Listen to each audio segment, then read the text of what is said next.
The management begins with, first of all, weight loss, because it has been seen that once the patient achieves a target weight loss around 3 to 5%, then automatically, spontaneously, the patient will start ovulating. Another management is lifestyle modification. In that, we have to tell the patient that she should have a healthy diet comprising of low fat, low carbohydrate, high protein. And in case if she's a smoker, then we have to advise her to quit smoking. And then she has to do a regular exercise, because all these things which will lead to increased insulin sensitization. In case if the patient is a known case having insulin resistance, then we have to advise metformin. Then we have other option of ovulation induction. In the coming slides, we will see what is ovulation induction. And lastly, surgical management is in the form of wedge resection of ovary. It is done.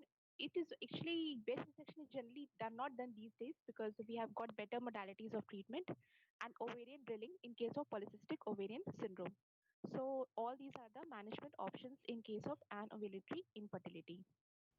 Now, coming to ovulation induction, this is a very important slide, because this topic, ovulation induction, or it comes by the name of drugs causing ovulation induction.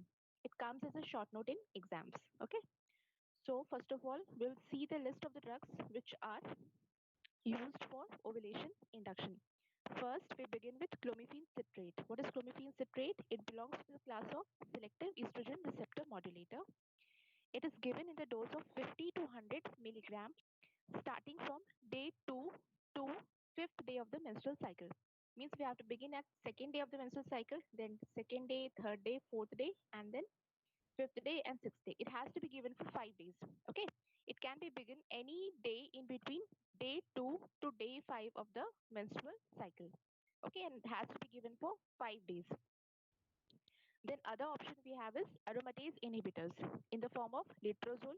It has to be given 2.5 to 7.5 milligram per day. It also has to be started from the same second day to fifth day of the menstrual cycle to be given continuously for 5 days. Then other options, these are the two commonly used drugs which are used for ovulation induction. One is clomiphene citrate, and other one is aromatase inhibitor, that is letrozole.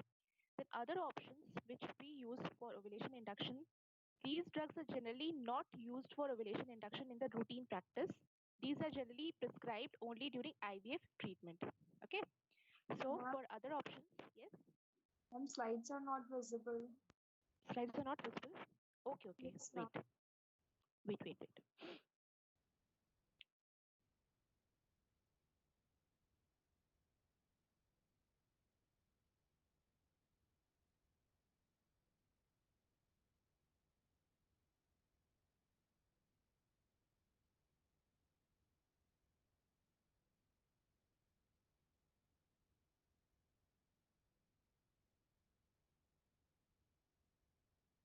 Now is it visible? Yes, Yes, ma'am. ma'am. Yes, Okay, ma'am. okay. Sorry, na. So we'll start again with the annuality infertility. Just I'm revising. The options are weight loss, lifestyle modification, metformin, that is the insulin sensitizer. Then we have got ovulation induction. And in the surgical management, we have got two options, wedge resection and ovarian drilling. This can be done laparoscopically or laparotomy. Then ovulation induction, or the drugs causing ovulation induction. First, we begin with clomiphene citrate, that is a selective estrogen receptor modulator, given in the dose of 50 to 100 milligram daily. It has to be given from, it can be started any day in between day 2 to day 5 of the menstrual cycle, and it has to be given continuously for the 5 days. Then other option is aromatase inhibitor, that is letrozole, given in the form of um, given in the dose of 2.5 to 7.5 milligram per day. Again, it has to be given from day 2 to day 5 of the menstrual cycle, given for 5 days. These two drugs, clomiphene citrate and letrozole, these are the commonly used drugs given for ovulation induction. Then other drugs, which I have written as others, like human menopausal gonadotrophins or HMG. Then we have got FSH, that is purified. It could be purified urinary or it could be recombinant. Then we have got HCG, that is human chorionic gonadotrophin. Human chorionic gonadotrophin acts as a surrogate of LH, that is luteinizing hormone, and it is used for triggering ovulation in clomiphene induced cycle or letrozole induced cycle. ठीक है। इसको ovulation induction के लिए use नहीं करते, इसको हम use करते हैं ओव्यूलेशन कराने के लिए, because it is acting as a surrogate for LH. Then we have got GnRH, that is gonadotropin releasing hormone, and GnRH analogs. So these are the different drugs which are used in ovulation induction. Side effects of drugs causing ovulation induction are, it can cause multiple pregnancy because at the same time a greater number of follicles are released, greater number of ovum will be released, so it can lead to multiple pregnancy. Other side effect is ovarian hyperstimulation syndrome. And I wish and I expect that this ovarian hyperstimulation syndrome, it may come as a short note, not a big one, but a small one at least. So you can study this from either from internet or any of the infertility books which are available in the library, or books में मिल जाएगा वैसे. And another side effect is increased risk of breast and ovarian cancer. So these are the three side effects of drugs causing ovulation induction. Next हमारा infertility का cause है diminished ovarian reserve. So इसके management में all strategies are aimed at a higher oocyte yield. ठीक है, कोई भी हमें स्ट्रेटजी लेनी है जिससे जो भी oocyte है, जो ओवम है, वो हमें ज्यादा नंबर में मिल सके. मेडिकल मैनेजमेंट में we can give DHEA supplementation. Other option is IVF, or the patient can go for donor oocyte or donor embryo, and the last resolve is adoption. Then the management of tubal factors or the infertility due to tubal factors. It will depend upon the type of tubal occlusion. In the case of proximal tubal occlusion, that is the tube near to the uterus, we can treat the patient by either hysterosalpingography or hysteroscopic chromoperturbation.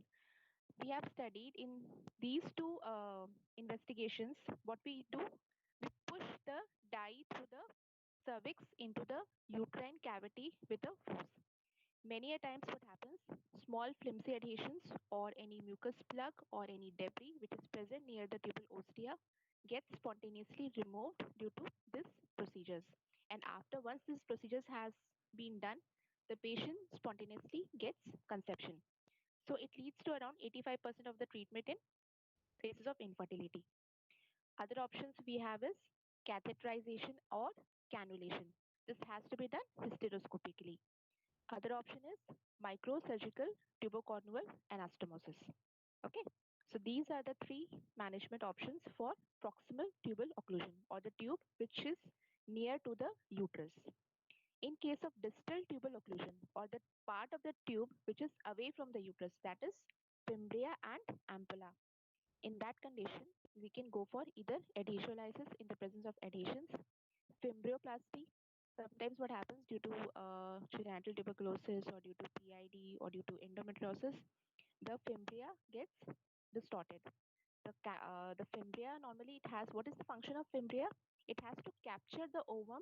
It is having finger-like projections which capture the ovum from the ovary during ovulation. But sometimes due to adhesions or due to some other causes, the fingers like projections get agglutinated. They are like stuck to each other and they will not do the assigned work.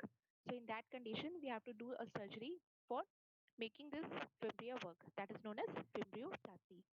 Then we have to, other option is salpingostomy. We have to make an opening in the fallopian tube so that the ovum can enter it. And last resolve is IVF. So these are the options for distal tubal occlusion. Then if the patient has history of secondary infertility due to tubal ligation, then we can advise a sterilization reversal, that also known as tuboplasty. If the patient is a known case of hydrosalpinx, then we have to advise a salpingectomy. Salpingectomy, that is, what is salpingectomy and what is salpingostomy? I think in your class of ectopic pregnancy, in your I think sixth sem, I must have taught you. What is salpingectomy and what is Cut, salpingostomy? ma'am, salpingostomy is a cut and removal of Okay, it is fallopian. excision and removal of the fallopian tube, part of fallopian tube. Okay, Yes, ma'am. and salpingostomy is Opening in a Opening New in the opening. fallopian, making a opening in the fallopian tube. Okay. Then all the surgeries which have we have listed here, they can lead to a major complication, that is ectopic pregnancy. So any pregnancy which is occurring after a tubal surgery can lead to ectopic pregnancy, because some or the other way we are damaging the fallopian tube. So this should be always kept in consideration. And last result of any cause of tubal factor infertility, the measurement is in vitro fertilization. We have to simply remove the oocyte from the female partner, the sperm from the male partner, let it get fused outside in vitro. Once the embryo has been formed, get it transplanted in the female uterine cavity and observe the continuation of pregnancy. So this is the principle of IVF. Okay. Next, we have uterine factor, or the factors, or the infertility due to uterine factors. In this, first is fibroid. Any type of fibroid, the management is myomectomy. Okay, always and always myomectomy. Okay, यहाँ पे hysterectomy मत बोलना. Hysterectomy मतलब uterus ही अगर remove कर देंगे तो कैसे पेशेंट प्रेग्नेंट होगी. ओके, तो option is myomectomy. Myomectomy depend करेगा साइज ऑफ द फाइब्रॉइड पे, लोकेशन ऑफ द फाइब्रॉइड पे. ये दो चीजों पे मायोमेक्टमी डिपेंड करेगा. अगर सब म्यूकोजल फाइब्रॉइड है तो कौन सा मैनेजमेंट हम करेंगे, कौन सा वाला मायोमेक्टमी करेंगे, कौन से रूट से करेंगे मायोमेक्टमी?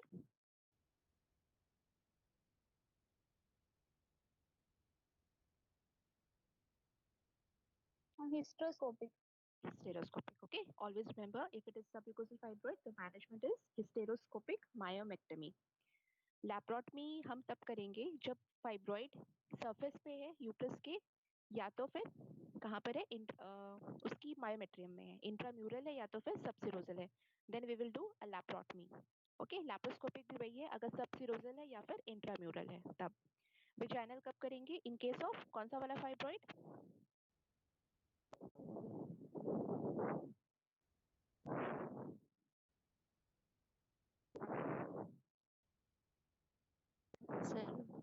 सर्वाइकल.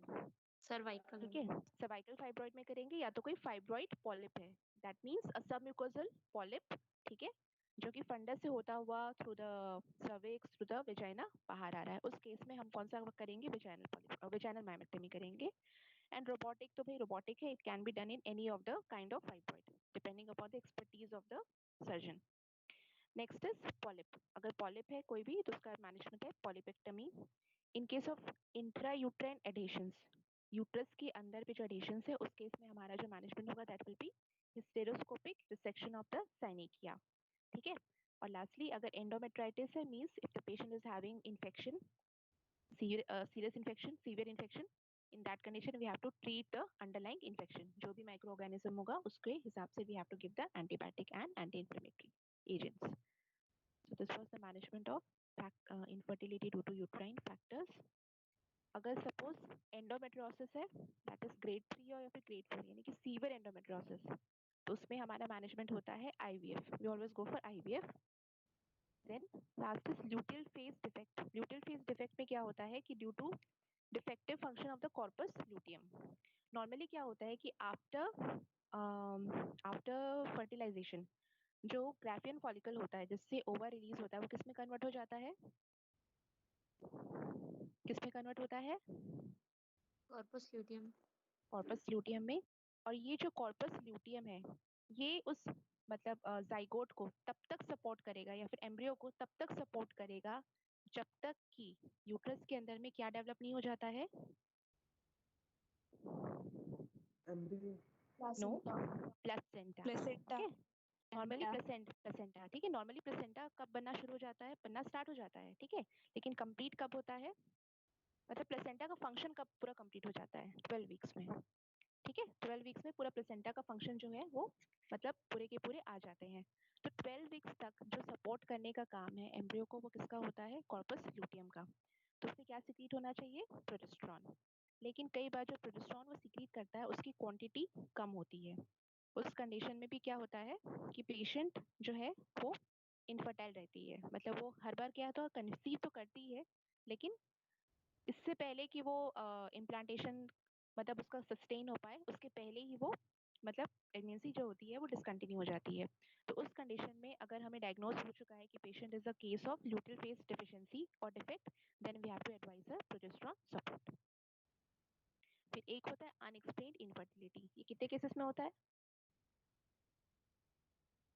10%. 10%। ठीक है। इसका जो मैनेजमेंट है, अगर पेशेंट की एज यंग है, suppose if the patient is young और उसका ओवेरियन रिजर्व हमने टेस्ट कर लिया है कि एडिक्वेट है, गुड ओवेरियन रिजर्व है, उस कंडीशन में we can advise her expectant management. Means हम लोग उसको अलग से कोई मेडिकेशन या कोई सप्लीमेंटेशन या कोई अलग से थेरेपी नहीं देंगे। We will just advise her the fertile period of a menstrual cycle. We can advise a timed intercourse कि इस दिन से इस दिन तक you will have ovulation in your body, so you have to have intercourse with your partner. ठीक है, ये हम उसको मतलब conservatively we can manage that patient. Then other option is intrauterine insemination. ठीक है, IVF की और इंट्रायूट्राइन इंसेमिनेशन की क्लास में अभी इसके साथ नहीं ले रही, इनफर्टिलिटी के साथ में। अगर एक आध मुझे लेक्चर मिलेगा जेनेटल ट्यूबरकुलोसिस के लिए, तब उसमें मैं आगे की उसमें क्लासेस में ले लूंगी। दूसरा ऑप्शन है इंट्रायूट्राइन इंसेमिनेशन, जिसमें क्या होता है कि जो सीमेन होता है, सीमेन को प्रिपेयर करना होता है, जो भी अननेसेसरी चीजें हैं we have to remove that. केवल कॉन्सेंट्रेटेड स्पर्म, जो कॉन्सेंट्रेटेड सीमेन होता है उसको प्यूरिफाइड एंड कॉन्सेंट्रेटेड सीमेन, उसको directly we have to inject into the uterine cavity. ठीक है, वो हम कर सकते हैं intrauterine insemination. Other option is super ovulation.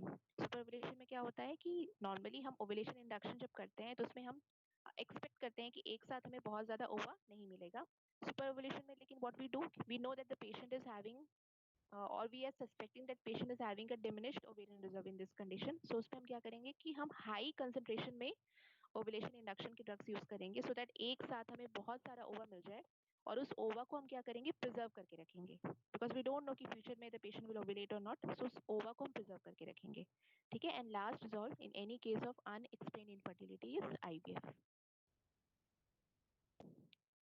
So this was all about female infertility. Next we talk about male infertility. Male infertility actually ये topic कभी मैं पहले पढ़ाती नहीं थी क्योंकि कभी ये पूछता नहीं था, but in the last university examination of your senior batch, ये थ्योरी के पेपर में male infertility a long question had come of 10 marks. तो इस बार से आई थिंक ये टॉपिक भी हमें पढ़ना होगा। So सबसे पहले before we start male infertility we have to understand what is the semen analysis terminology, क्योंकि ये टर्म्स हमें बार बार हमें यूज करने होंगे। तो सबसे पहला होता है oligozoospermia. Oligozoospermia means reduced sperm number, okay, और फिर रिड्यूस्ड स्पर्म काउंट। ये दो टाइप का होता है। माइल्ड ओलाइगोजूस्पर्मिया जिसमें जो काउंट होगा that will B 5 to 20 million पर मिलीलीटर, और सीवियर जिसमें जो काउंट होगा that will be less than 5 million पर millilitre. Okay, that is oligozoospermia. Then we have got asthenozoospermia. The next term is asthenozoospermia. That is reduced sperm motility. ठीक है? Then third is teratozoospermia. That is increased abnormal forms of sperms. अगर उसका जो shape है या उसका जो form है वो distort हो गया है, या ऐसे फॉर्म्स वाले जो गंदे वाले स्पर्म है उनका अगर नंबर इंक्रीज हो गया, उसको हम बोलते हैं टेराटोजूस्पर्मिया। अपन अपन पढ़ते हैं ना, अपन कोई बोलते हैं टेराटोजेनिक मेडिसिन, मतलब कि डिफॉर्मिटी कॉज करने वाला। तो वैसे ही अगर स्पर्म्स भी डिफॉर्म हो जाते हैं उसको हम बोलते हैं टेराटोजूस्पर्मिया। और अगर इन तीनों का कॉम्बिनेशन है, नंबर भी कम हो गया है, मोटिलिटी भी कम हो गई है, और एबनॉर्मल फॉर्म भी अगर इंक्रीज हो गए हैं, इन तीनों के कॉम्बिनेशन को बोलते हैं ओलाइगो अस्थीनो टेराटोजूस्पर्मिया या फिर ओट्स। ठीक है, ओलाइगो अस्थीनो टेराटोजूस्पर्मिया या फिर ओट्स, मतलब कि all the sperm variables are subnormal, जो नॉर्मल होना चाहिए उससे कम है। Then we have another term that is azoospermia. ठीक है, azoospermia means no sperm in semen, semen में कोई भी स्पर्म नहीं है, उसे हम बोलते हैं azoospermia. And there is another similar term that is aspermia. ठीक है, अजूस्पर्मिया में और एस्पर्मिया में हमेशा एक कंफ्यूजन होता है। तो अजू, जू मतलब कि anything which is, what is जू, जू का मतलब क्या होता है, इट्स अ प्रीफिक्स। जूलॉजी पढ़ा है ना तुम लोगों ने, बॉटनी पढ़ा और जूलॉजी पढ़ा है ना? मैम लिविंग, हाँ, लिविंग, लिविंग, लिविंग तो प्लांट्स लिविंग नहीं करते। जू इसका जो जू प्रीफिक्स है इसका मतलब बताओगे मेरे को, ठीक है? तुम लोग कभी मैम भी motile. Of course anything which is जो मूव करता है दैट इज जू, दैट इज जिसमें भी जू लग गया मतलब कि एनीथिंग दैट इज मोबाइल, ठीक है? तो एजोस्पर्मिया मतलब कि स्पर्म, स्पर्म की बात कर रहे हैं हम लोग क्योंकि सीमेन मूव नहीं करता, स्पर्म्स मूव करते हैं, ठीक है? तो कंफ्यूज होना कभी मत होना। एजोस्पर्मिया मतलब कि नो स्पर्म इन सीमेन, और एस्पर्मिया मींस नो इजैकुलेट, मतलब स्पर्म ही नहीं है, पेशेंट हैड इजैकुलेटेड बट उसमें कोई स्पर्म ही नहीं निकला, ठीक है? That is aspermia. Then there is another term leukocytospermia. Leukocytes समझ में आ रहे, WBCs मतलब है increased white cells in semen, ठीक है? Increased white cells in semen. And last is necrozoospermia. Necrozoospermia, necro मतलब, necro का मतलब damage. dead, dead. Yes. necro का मतलब dead, ठीक है? Necrozoospermia मतलब all sperms are non-viable और non-motile, ठीक है? तो ये जो हो गए ये हमारे टर्म्स हो गए, oligozoospermia, asthenozoospermia, teratozoospermia, combination of all the three, oligo, astheno, teratozoospermia या फिर ओट्स। देन अजूस्पर्मिया जिसमें कोई भी स्पर्म नहीं होता सीमेन में। एस्पर्मिया मतलब कि no ejaculate. Then there's leukocytospermia, that is increased WBC count, and lastly necrozospermia means non-viable या फिर non-motile sperm. Okay, next we come to the causes of male infertility, ठीक है? बहुत ही बड़ा सा क्लासिफिकेशन दिया होगा तुम्हारी किताबों में, गायनी की शॉ में भी है, दत्ता में भी है, मैं बहुत शॉर्ट में बता रही हूँ, ठीक है? उतना याद करना भी मुश्किल है क्योंकि एक ही लॉन्ग क्वेश्चन आता है मतलब मेल इनफर्टिलिटी पे, अब तक तो ऐसा ही आया है, बट इफ यू वांट अपनी बुक से इसको पूरे डिटेल में इलैबोरेट करके पढ़ सकते हो, ठीक है? सबसे पहले होगा, इसको हमने 3 टाइप में डिवाइड किया हुआ है। एक होगा सबसे पहला वाला जिसमें जो सीमेन एनालिसिस है दैट विल बी नॉर्मल। दूसरा वाला होगा दैट विल बी एजोस्पर्मिक, मतलब उसमें there will be no sperm in the semen. Third variety will be oligo astheno teratozoospermia, ठीक है? तो इसको मैंने ऐसे करके डिवाइड किया हुआ 3 kind of depending upon the semen analysis, इसको हमने 3 टाइप में डिवाइड किया हुआ है। पहला वाला नॉर्मल सीमेन एनालिसिस, दूसरा वाला एजोस्पर्मिया और तीसरा वाला ओलाइगो अस्थेनो टेराटोस्पर्मिया, ठीक है? तो नॉर्मल वाला सीमेन एनालिसिस अगर है तो what could be the different causes? Sexual dysfunction, उसमें बहुत सारे हो सकते हैं, it could B premature education या फिर और भी सारे, वो इलैबोरेट कर लेना, बुक से पढ़ लेना। Second one is anatomical abnormality, ठीक है? Third is unexplained infertility. Unexplained infertility तीनों में कहीं ना कहीं रहेगा। देन नेक्स्ट वाला है अजोस्पर्मिया, उसको 2 में डिवाइड कर सकते हैं, one is obstructive, other one is non obstructive. Obstructive मतलब कि जो मेल रिप्रोडक्टिव ट्रैक्ट है उसमें कहीं ना कहीं कोई ऑब्स्ट्रक्शन है जिसकी वजह से जो स्पर्म है it is not reaching up to the female body, that could be obstructive.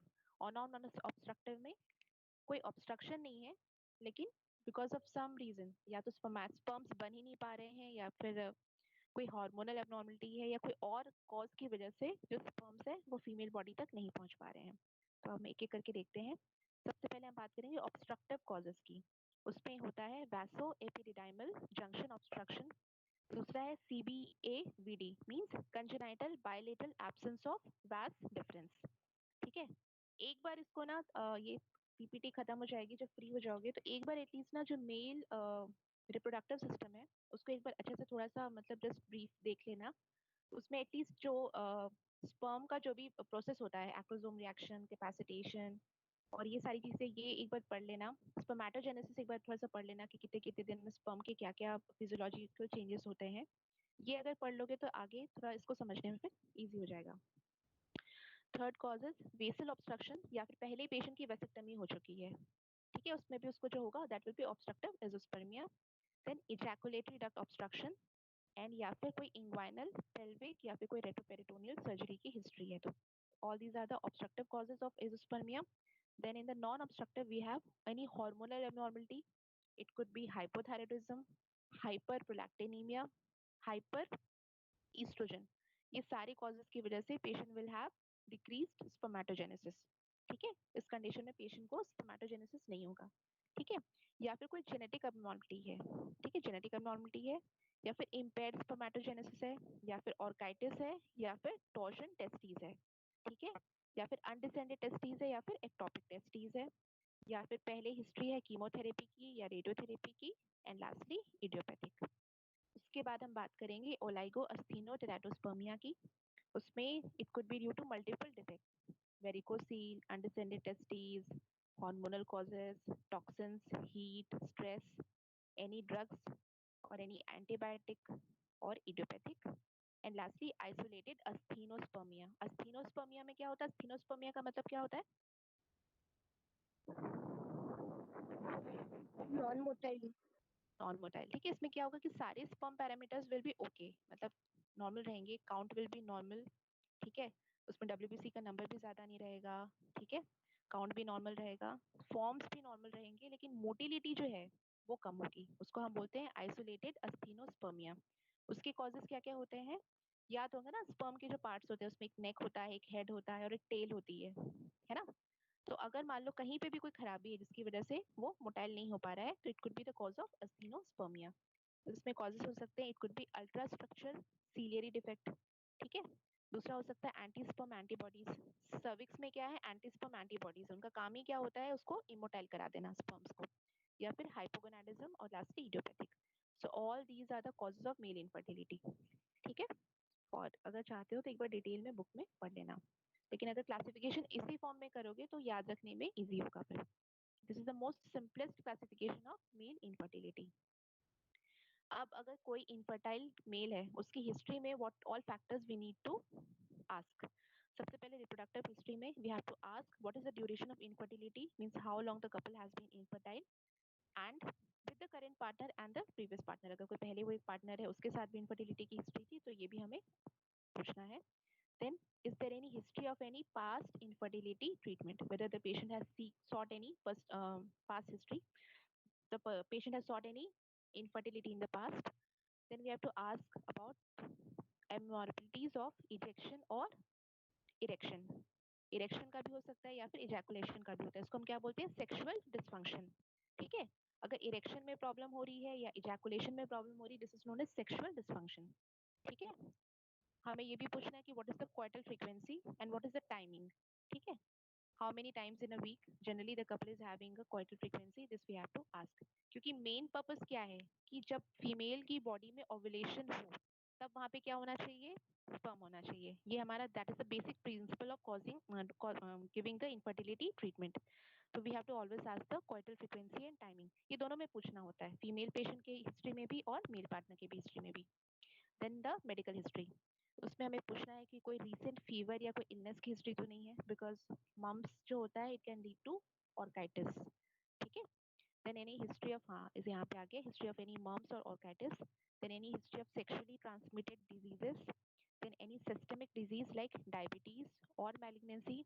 Then any history of chemotherapy और radiotherapy, and any genetic disorder like cystic fibrosis and Klinefelter's syndrome. उसमें क्या होता है? नॉर्मली मोटिलिटी अफेक्ट होती है sperm की। ठीक है, then surgical history, we have to ask if there is any history of undescended or ectopic testes, if there is any history of orchipexy। orchipexy is, आगे पढ़ेंगे क्या होता है orchipexy, या फिर कोई वेसेक्टमी पहले हुआ है कि नहीं। सेकेंडरी इनफर्टिलिटी में वेसेक्टमी मिल सकता है। टेस्टिकुलर ट्रॉमा की हिस्ट्री है या कोई टेस्टिकुलर टोर्शन की हिस्ट्री है। इज देयर एनी हर्निया और हाइड्रोसील रिपेयर और एनी रेट्रोपेरिटोनियल और pelvic surgery. Then in the medication history, we have to ask if the patient is taking anticonvulsant or arsenic or ketoconazole। ये drugs में आगे और बता दूंगी। और lastly, personal and occupational history में we have to ask what is the occupation of the patient and for how long the patient has been pursuing this occupation। ठीक है, अगर suppose कह रहा है कि he is a blast furnace worker, doesn't matter कि 2 महीने से blast furnace में काम कर रहा है और he will turn infertile, ऐसे नहीं होता है ना। We have to ask for how long the person is in this occupation। Then it could be due to substance abuse like alcohol, smoking, or any other drugs. Then exposure to pesticides and exposure to chronic heat. So all these are the components which are to be asked in the evaluation of history. So this is a slide which is showing the drugs that impair the male fertility. This has been taken from Novak's, that is the book of gynecology.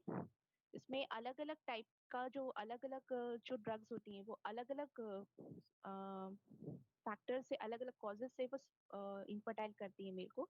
तो depending upon the mechanism has been classified. For example, जैसे impaired spermatogenesis. What are the drugs which cause impaired spermatogenesis? It could be sulfasalazine, methotrexate, nitrofurantoin, colchicine, or chemotherapy. Then the drugs causing pituitary suppression. इसमें होता है testosterone, gonadotropin releasing hormone. Then anti-androgenic effect किसके होते हैं? Cimetidine का, spironolactone का. Ejaculation failure कौन कौन से drugs कराती है? Alpha blocker, antidepressant, phenothiazine.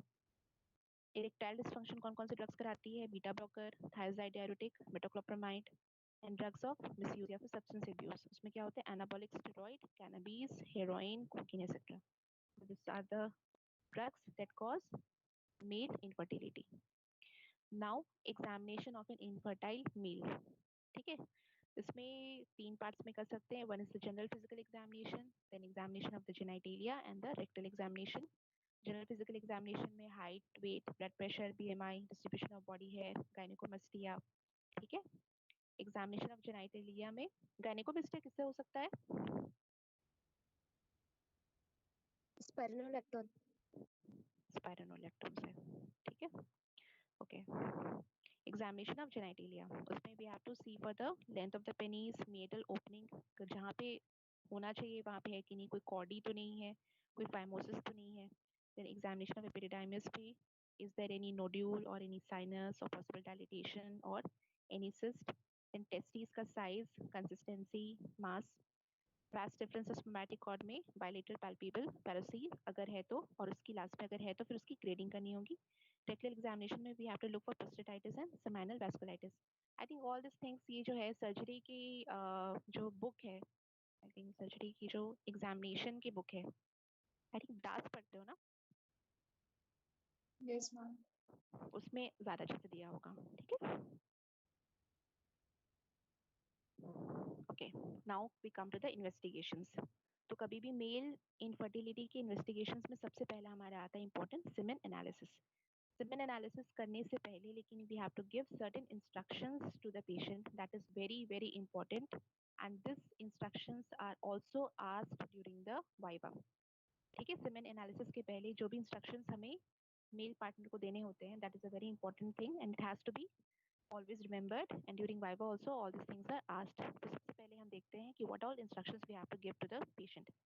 सबसे पहले we have to tell the patient that there should be a fixed abstinence of 2 to 3 days prior to the collection of sample. ठीक है, कम से कम 2 से 3 दिन का abstinence वो करेगा. The sample has to be collected in a sterile wide mouth container. ठीक है. Next is the sample should be analyzed within an hour. ठीक है. तो अगर वो घर से सैंपल लेकर के आ रहा है तो ऐसा होना चाहिए कि the sample should reach and get analysed within an hour. और अगर बहुत दूर है घर उसका या वो नहीं कर सकता तो बेटर हम क्या करते हैं, सैंपल कलेक्शन कहाँ पे उसको एडवाइस करते हैं, लैबोरेटरी में. ठीक है. If produced at home, the sample should be kept at body temperature during transport because sperm motility decreases after ejaculation. ठीक है. अगर स्पर्म को वो सीमेन को अगर ट्रांसपोर्ट कर रहा है अपने घर से तो उसको हमको एडवाइस करना है कि उसको अपने बॉडी के करीब रखना है, बॉडी टेम्परेचर में रखना है, क्योंकि उसकी जो मोटिलिटी होगी वो इजैकुलेशन के बाद में क्या होती है, डिक्रीज होने लगती है. ठीक है. And a single sample may not be representative. At least 2 semen analysis should be obtained after ruling out reversible causes. सिर्फ एक ही semen analysis पे हम नहीं बोल सकते कि the couple is या the male partner is वो infertile करके. ठीक है. At least we have to have 2 samples. तो अब ये होते हैं नॉर्मल सीमेन एनालिसिस के parameters. Is a very very very important slide. ठीक है. नॉर्मल सीमेन एनालिसिस के पैरामीटर्स. सबसे पहले 1992 में सीमेन एनालिसिस के पैरामीटर्स आए थे जो कि अब हम यूज नहीं करते. अब हम क्या करते हैं, 2010 जो गाइडलाइन है WHO की, उसके हिसाब से जो पैरामीटर्स है हम वो यूज करते हैं. ठीक है. तो 1992 वाला मत देखना, जो यहाँ पे 2010 वाला है उसको देखना है, उसको फॉलो करना है, उसको याद भी करना है. ठीक है. वॉल्यूम कितना होना चाहिए, it should be greater than equal to 1.5 ml. अगर 1.5 ml मिल रहा है मतलब इट इज एडिक्वेट. उससे ज्यादा मिल रहा है वो भी अच्छा है. Sperm concentration, that is the number of sperm पर ml. ठीक है. 1 ml में सीमेन के 1 ml में कितना स्पर्म मिलता है, that is known as sperm concentration. तो ये कितना होना चाहिए, it should be greater than equal to 15 million per ml. अगर 15 मिल रहा है तो भी अच्छा है, और अगर 15 से ऊपर मिल रहा है तो भी अच्छा है. ठीक है. इसमें जो साइन है ना ग्रेटर देन इक्वल टू का, दैट इज वेरी इंपॉर्टेंट, क्योंकि 1992 गाइडलाइन में वो साइन नहीं दिख रहा है तुमको। ठीक है, यहाँ पे देखो ये नहीं दिख रहा ना वैसे वाला साइन ग्रेटर देन इक्वल वाला, बट यहाँ पे है। ठीक है, तो sperm concentration if it is greater than और equal to 15 ml million per ml। ठीक है, स्पर्म मोटिलिटी, ठीक है, स्पर्म की मोटिलिटी उसमें कैसा होना चाहिए, greater than equal to 32% progressive motility. Progressive motility, sperm की ना डिफरेंट काइंड ऑफ मोटिलिटी होती है, ये तुम लोग के लिए होमवर्क है, कितने तरह की मोटिलिटी होती है, एक होता है फॉरवर्ड वाला, फिर एक होता है साइड टू साइड, एक अंजुलेटिंग मूवमेंट, अलग अलग तरह की होती है। तो उसमें भी कैरेक्टराइज किया गया है कि 32% से ज्यादा कैसी होनी चाहिए, प्रोग्रेसिव मोटिलिटी होनी चाहिए। प्रोग्रेसिव मतलब कि फॉरवर्ड मोटिलिटी, आगे की तरफ बढ़ना चाहिए। अगर ऐसी मोटिलिटी है 32% स्पर्म में, it is good. Then morphology, उसको हम मॉर्फोलॉजी को स्टडी करने के लिए जो क्राइटेरिया यूज होता है उसको हम बोलते हैं स्ट्रिक्ट क्राइटेरिया। ठीक है, इस क्राइटेरिया का नाम ही है स्ट्रिक्ट। ठीक है, तो मॉर्फोलॉजी स्टडी करने के लिए जो क्राइटेरिया है according to the strict criteria, उसमें क्या होना चाहिए, greater than equal to 4% normal forms. ठीक है, पहले 15% था, लेकिन अब ऐसा बोलते हैं, अब जो रिवाइज क्राइटेरिया है उसमें ये है कि अगर 4% भी नॉर्मल फॉर्म्स है या उससे ज्यादा है तभी द कपल कैन कंसीव। उसके बाद में फिर नेक्स्ट होता है व्हाइट ब्लड सेल्स या फिर WBC। इसका नंबर कैसा होना चाहिए, it should be less than 1 million per ml। ठीक है, less than 1 million per ml। और अगर बढ़ा हुआ WBC मिल रहा है उसे हम क्या बोलते हैं, ल्यूकोसाइटो, क्या बोलते स्पर्मिया, हैं उसे, ल्यूकोसाइटोस्पर्मिया। ल्यूकोसाइटोस्पर्मिया। ठीक है, उसके बाद फिर लास्ट होता है एंटीग्लोबुलिन रिएक्शन टेस्ट। ठीक है, उसमें क्या होना चाहिए कि लेस देन 50% उसमें क्या होना चाहिए, कोटेड होने चाहिए एंटीबॉडी से। ठीक है, लेस देन 50% ही हमको कोटेड मिलने चाहिए एंटीबॉडी से। तो all these are the criterias of normal semen analysis, volume, sperm concentration, sperm motility, morphology, WBC और लास्ट में इम्यूनोग्लोबुलिन रिएक्शन टेस्ट। ठीक है, next we come to hormonal evaluation. Hormonal evaluation में हमें क्या क्या करना पड़ेगा, जो हम करते हैं FSH, LH, prolactin, TSH and testosterone. और depending upon the level of FSH, जो इनफर्टिलिटी होती है, मेल इनफर्टिलिटी, उसको 3 टाइप में डिवाइड करते हैं। एक होता है हाइपोगोनाडोट्रोफिक हाइपोगोनाडिज्म, जिसमें FSH का लेवल क्या रहता है, लो। यूगोनाडोट्रोफिक हाइपोगोनाडिज्म, जिसमें FSH का लेवल क्या रहता है, नॉर्मल।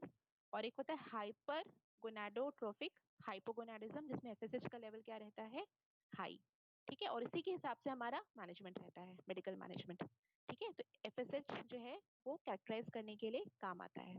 ठीक है, नेक्स्ट इज जेनेटिक इवैल्यूएशन। 3% जो इनफर्टाइल मेल होते हैं उसमें क्या होता है, जेनेटिक अबनॉर्मलिटी। इसके लिए हम टेस्ट क्या क्या कर सकते हैं, we can do karyotyping, and lastly we can do assay for microdeletion in long arm of the Y chromosome। जो Y क्रोमोसोम है उसके 2 आर्म्स होते हैं ना, तो जो लॉन्ग आर्म होता है उस पे माइक्रोडिलीशन की जो स्टडी है वो कर सकते हैं। ठीक है, इसका बहुत ही खतरनाक इंटरप्रिटेशन होता है जो कि मैं यहाँ पे नहीं बता रही हूँ, बहुत कंफ्यूजिंग हो जाएगा वो। ठीक है, उसमें जो लोकस होते हैं ना, लोकस के टाइप से डिसाइड करते हैं कि आगे हमको कौन सा वाला मैनेजमेंट करना होता है। ठीक है, और genetic testing it can be offered to patients with non-obstructive azoospermia या फिर severe oligospermia, that is if the sperm count is less than 5 million sperms per ml। Next is imaging. ठीक है, इमेजिंग में क्या क्या ऑप्शन है हमारे पास में, we have the scrotal ultrasound, we have transrectal ultrasound and vasogram. Vasogram लेकिन जनरली अकेले नहीं करते। ठीक है, कभी भी अकेले वेसोग्राम नहीं करते, उसके साथ हमेशा हमें अल्ट्रासाउंड भी करना पड़ता है। तो स्क्रोटल अल्ट्रासाउंड कब करना होता है, नॉर्मली क्या होता है कि जब स्क्रोटम का पैल्पेशन करते हैं तो उसमें कोई भी मास होगा तो वो पता चल जाएगा। ठीक है, एंड स्क्रोटल अल्ट्रासाउंड से क्या पता चल सकता है, वेरिकोसिल पता चल सकता है। फिर ट्रांसरेक्टल अल्ट्रासाउंड है, उससे हम क्या क्या देख सकते हैं, we can see the dilated seminal vesicles, dilated ejaculatory duct and if there is any midline prostatic cyst, ये सारी चीजें मिल सकती हैं ट्रांसरेक्टल अल्ट्रासाउंड में। ठीक है, देन टेस्टिकुलर हिस्टोलॉजी, इसमें हमें कौन सा टेस्ट यूज करना होता है, हिस्टोलॉजी के लिए वी ऑलवेज डू FNAC। ठीक है, ऑलवेज एंड ऑलवेज FNAC, क्योंकि अगर हम ओपन बायोप्सी करेंगे तो उससे क्या हो सकती है, टेस्टिस में स्कारिंग हो सकती है, तो हमको स्कारिंग नहीं करानी है टेस्टिस में। ठीक है, इसलिए हम क्या करते हैं, हमेशा FNAC करते हैं। उसके बाद फिर पोस्ट इजैकुलेटरी यूरिन एनालिसिस, ये कब करना होता है? जब पेशेंट को हम क्या सस्पेक्ट कर रहे हैं? Retrograde ejaculation.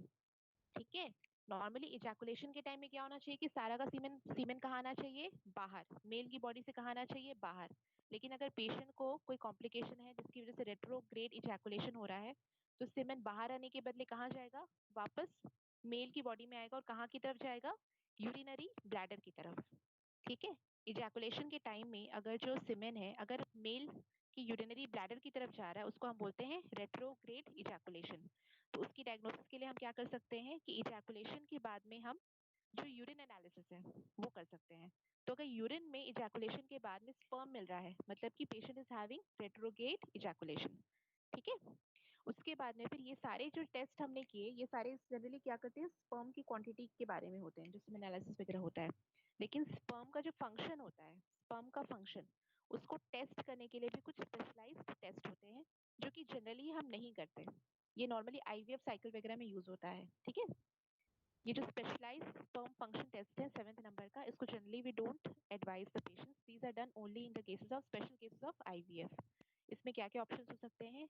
हेमिजोना assay, then sperm penetration assay, then post coital test जो आई थिंक इनफर्टिलिटी में हमने पढ़ा था, DNA fragmentation test, and lastly test for oxidative stress. तो these are the specialised sperm function test जो जनरली प्रिस्क्राइब नहीं करते।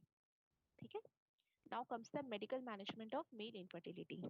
तो मैंने बताया था कि डिपेंडिंग अपॉन द एफएसएच हमने इसको 3 टाइप में डिवाइड किया हुआ है। एक होता है हाइपोगोनाडोट्रोपिक हाइपोगोनाडिज्म। ठीक है, तो इसमें क्या क्या कॉजेस हो सकते हैं? एक होगा हाइपोथायरॉयडिज्म की वजह से, एक होगा एस्ट्रोजन एक्सेस की वजह से, और एक होगा प्रोलैक्टिन एक्सेस की वजह से। तो जिस टाइप का कॉज होगा उस टाइप का हमारा मैनेजमेंट होगा। अगर हाइपोथायरॉयडिज्म की वजह से हो रहा है तो हमारा ट्रीटमेंट होगा थायराइड सप्लीमेंटेशन। अगर ईस्ट्रोजन एक्सेस की वजह से हो रहा है then we have to advise the patient, हमें क्या देना पड़ेगा इसको? Aromatase inhibitor. ठीक है, एरोमेटेज इनहिबिटर देंगे in the form of testolactone and anastrozole. ये दोनों ड्रग्स यूज होती हैं एस्ट्रोजन एक्सेस के केस में। इससे क्या होता है कि जो भी एंड्रोजेंस हैं वो बढ़ते हैं और एस्ट्रोजन क्या होता है? कम होता है। ठीक है, उसकी वजह से क्या होगा? पेशेंट को स्पर्मेटोजेनेसिस होगा। और अगर प्रोलैक्टिन एक्सेस की वजह से इनफर्टिलिटी है तो उस कंडीशन में हमें क्या देना पड़ेगा? Dopamine agonist, that is cabergoline. ठीक है, और अगर प्रोलैक्टिन का level more than 50 nanogram per ml है, अगर प्रोलैक्टिन का level more than 50 nanogram per ml है तो हमेशा हमें क्या रूल आउट करना होता है? कोई माइक्रो एडेनोमा तो नहीं है पिट्यूटरी का। ठीक है, तो ये सारा चीज हो गया depending upon the case. Hypothyroidism में थायराइड सप्लीमेंटेशन, एस्ट्रोजन एक्सेस में हमें देना होगा एरोमेटेज इनहिबिटर, और अगर प्रोलैक्टिन का एक्सेस है then we have to give dopamine agonist that is cabergoline. और अगर प्रोलैक्टिन का level more than 50 nanogram per ml है then we have to rule out any micro adenoma. ठीक है, और अब जो ऑनसेट होता है ये हाइपोगोनाडिज्म का, हाइपोगोनाडोट्रोपिक हाइपोगोनाडिज्म का, उसके ऑनसेट के हिसाब से हमको उसको मैनेज करना होता है। ठीक है, अगर एडल्ट ऑनसेट है, एडल्ट ऑनसेट है तो उस कंडीशन में क्या हो रहा है कि पेशेंट को स्पर्मेटोजेनेसिस तो हो रहा है लेकिन उसमें क्या नहीं बन पा रहा है? टेस्टोस्टेरोन। ठीक है, तो टेस्टोस्टेरोन बनाने के लिए हमें क्या करना पड़ेगा?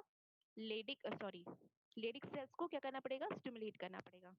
टेस्टिस में कौन कौन से सेल्स होते हैं?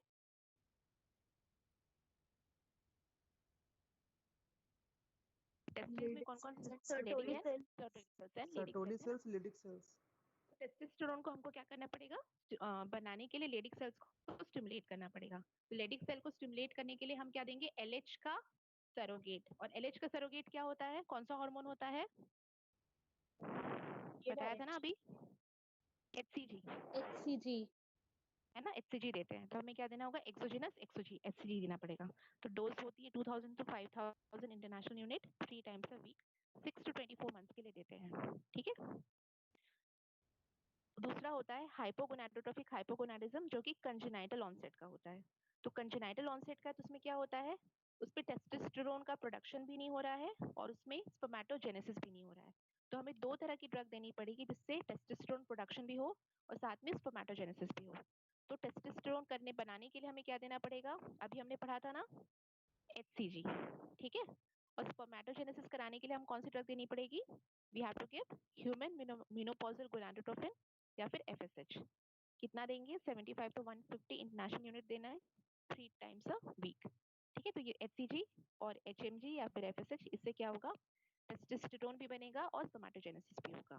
ठीक है, ये होता है कंजेनाइटल ऑनसेट वाले के लिए।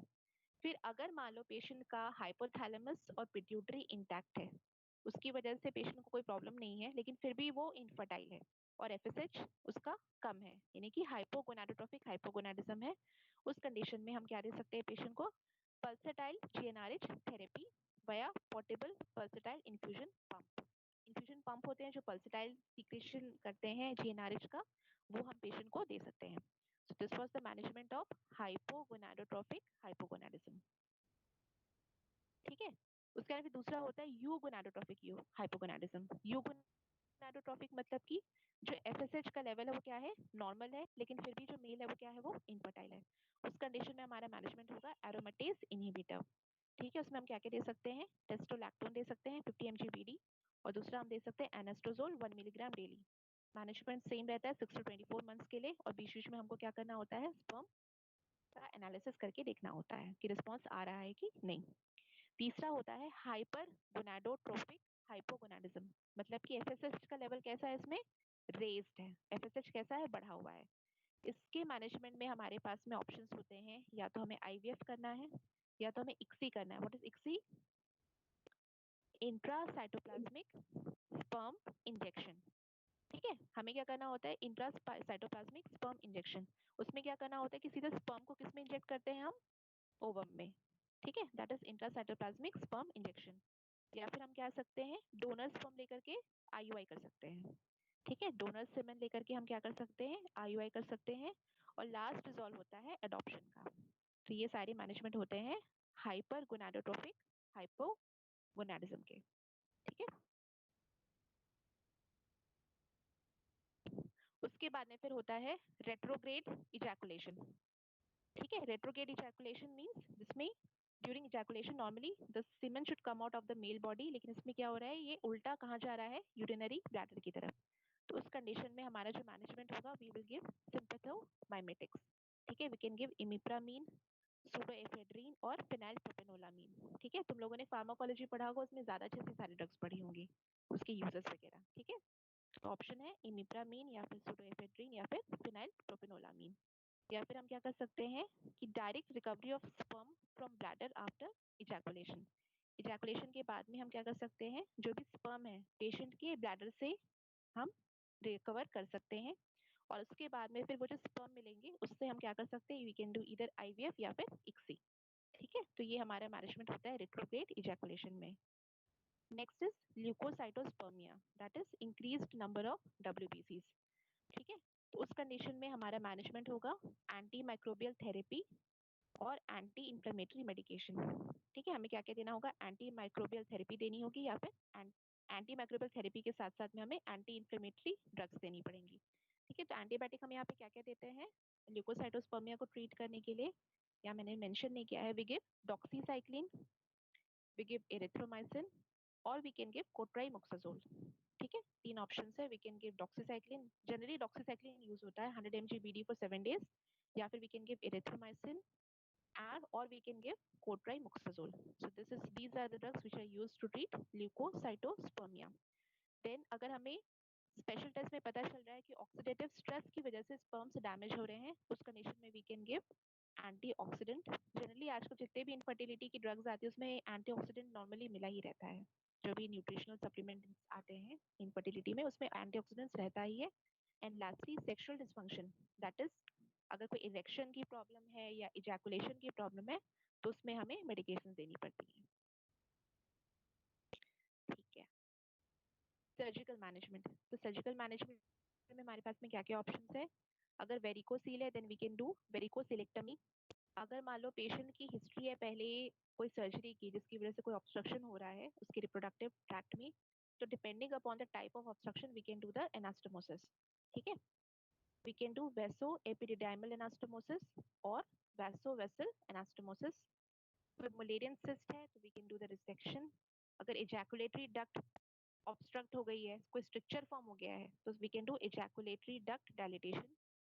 या फिर अगर obstruction है जिसमें रिपेयर करने की जरूरत पड़ी है, then we can do the transurethral repair of the ejaculatory duct। अगर अनडिसेंडेड टेस्टिस है, ठीक है, या फिर एक्टोपिक टेस्टिस है, तो उसको हमको स्क्रॉटम तक लेकर के आना पड़ेगा बाय ऑर्कीपेक्सी, ठीक है, सर्जरी का नाम होता है ऑर्कीपेक्सी। और कुछ कंडीशंस ऐसी होती है जिसमें क्या होता है कि male is unable to ejaculate, ठीक है, फॉर एग्जांपल अगर उसकी कोई स्पाइनल कॉर्ड इंजरी है या कोई न्यूरोपैथी है या डायबिटीज है, उस कंडीशन में the male is unable to ejaculate. In that condition जो हमें सीमेन चाहिए वो हम कैसे निकाल सकते हैं, बाय वाइब्रेटरी स्टिमुलेशन और बाय इलेक्ट्रो इजैकुलेशन। तो ये सर्जिकल मैनेजमेंट नहीं है, लेकिन मैंने यहीं पे इसको मेंशन कर दिया है, ठीक है। तो vibratory stimulation and electro ejaculation is done in case of main having neuropathies, diabetes या फिर स्पाइनल कॉर्ड इंजरी। फिर लास्ट मैनेजमेंट है मैनेजमेंट ऑफ एजोस्पर्मिक मेल। मेल जिसमें कोई स्पर्म नहीं है, कोई स्पर्म बन ही नहीं रहा है, ठीक है, कोई स्पर्म ही नहीं है, तो वो दो टाइप का होता है। सबसे पहले हमने पढ़ा था ना, नॉन ऑब्स्ट्रक्टिव होता है and other one is obstructive. तो अगर नॉन ऑब्स्ट्रक्टिव एजोस्पर्मिया है, ठीक है, नॉन ऑब्स्ट्रक्टिव, तो उसमें हमें क्या करना होगा, we have to do testicular sperm extraction. हमें कहाँ से निकालना होगा, बाय द टेस्टिस, उसको हम बोलते हैं टीसी, ठीक है, टेस्टिकुलर स्पर्म एक्सट्रैक्शन, उसको हम बोलते हैं टीसी। और अगर ऑब्स्ट्रक्टिव एजोस्पर्मिया है, ठीक है, ऑब्स्ट्रक्टिव एजोस्पर्मिया, उस कंडीशन में हमें क्या करना पड़ेगा, माइक्रोसर्जिकल एपिडिडाइमल स्पर्म एस्पिरेशन, उसको मीसा बोलते हैं, या फिर परक्यूटेनियस एपिडिडाइमल स्पर्म एस्पिरेशन, पीसा, ठीक है। ये करना पड़ेगा। या फिर एक ऑप्शन और है हमारे पास में TC, that is testicular sperm extraction. उसके बाद में फिर ये जो स्पर्म हमें मिला है by any of the methods, by TESE या फिर मीसा या फिर पीसा, इन सबको हमें क्या करना है, उसके बाद में हमको इक्सी करना होता है, ठीक है। इस स्पर्म को इस स्पर्म से हमें क्या करना पड़ता है, फिर इक्सी करना होता है, ठीक है। और फिर लास्टली अदर ऑप्शन है हमारे पास में डोनर सीमेन, ठीक है। All these are the options for management of an azoospermic male. थोड़ा सा कॉम्प्लिकेटेड है, लेकिन अगर एक बार बुक से पढ़ लोगे तो थोड़ा इजी हो जाएगा। So with this we finish the infertility topic. बस एक चीज बचेगा, that will be assisted reproductive technology। उस पे है IVF और IUI के बारे में बताना है, वो मैं कभी